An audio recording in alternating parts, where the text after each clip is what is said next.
राष्ट्रीय पिछड़ा वर्ग आयोग यानी एनसीबीसी ने हाल ही में एक बड़ी सिफारिश की है। हाँ, और ये खबर काफी चर्चा में है।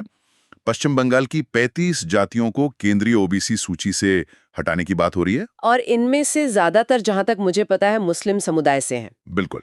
और देखिए, ये सिर्फ एक प्रशासनिक फैसला नहीं है। इसमें केंद्र और राज्य की खींचतान है, सामाजिक न्याय का सवाल है और जाहिर है राजनीति भी है।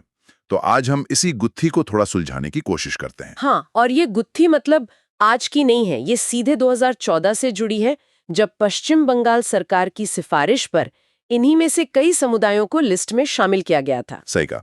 और अब एनसीबीसी कह रहा है कि उनमें से 35 समुदाय इसके हकदार ही नहीं थे। तो इसमें ना 3 बड़े सवाल एक साथ उठते हैं। 3 सवाल, अच्छा क्या है वो? पहला तो साफ तौर पर राजनीति का है। क्या 2014 का फैसला वोट बैंक की राजनीति थी, या फिर अब जो हो रहा है वो आने वाले चुनावों की तैयारी है? ये तो एक बड़ा सवाल है। और दूसरा? दूसरा है सामाजिक न्याय का।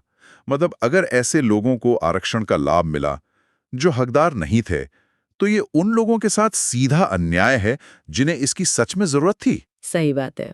और तीसरा पहलू, आप केंद्र राज्य के रिश्ते की बात कर रहे थे। हाँ, तीसरा पहलू संघवाद का है। ये हमारे फेडरल स्ट्रक्चर के लिए एक टेस्ट केस जैसा है। तो आखिर ये तय कैसे होता है कि कौन ओबीसी है और कौन नहीं? मतलब इसका कोई आधार तो होगा। बिल्कुल है। इसकी नींव तो 1953 में काका कालेलकर आयोग ने रखी थी।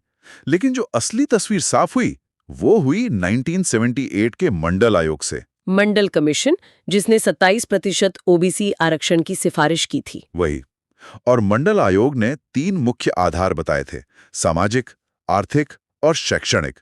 मतलब कोई वर्ग कितना शोषित रहा है, क्या वो अभी भी पारंपरिक कामों में लगे हैं, और उनकी साक्षरता दर क्या है। तो ये सिर्फ आयोगों का काम नहीं रहा होगा, मामला जरूर अदालतों तक भी गया होगा। जरूर गया।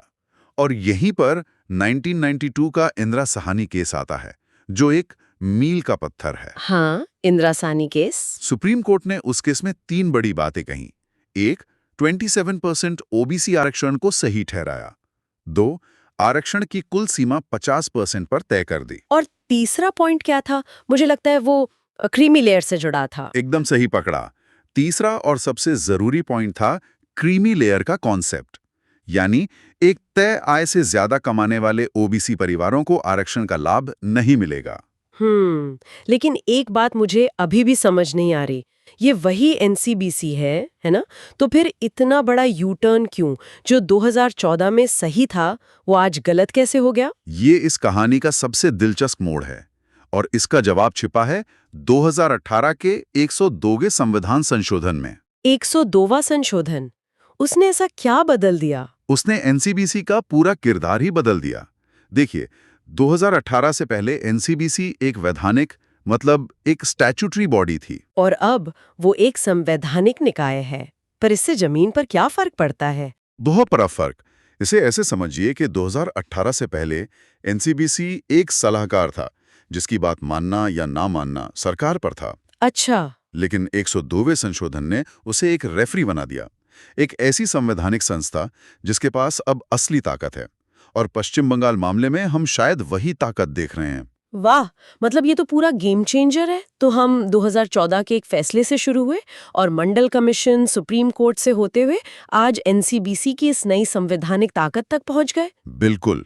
ये मामला सिर्फ बंगाल का नहीं, बल्कि आरक्षण की पूरी व्यवस्था के भविष्य से भी जुड़ा है। और ये हमें एक बहुत बड़े सवाल पर लाके खड़ा करता है। क्या?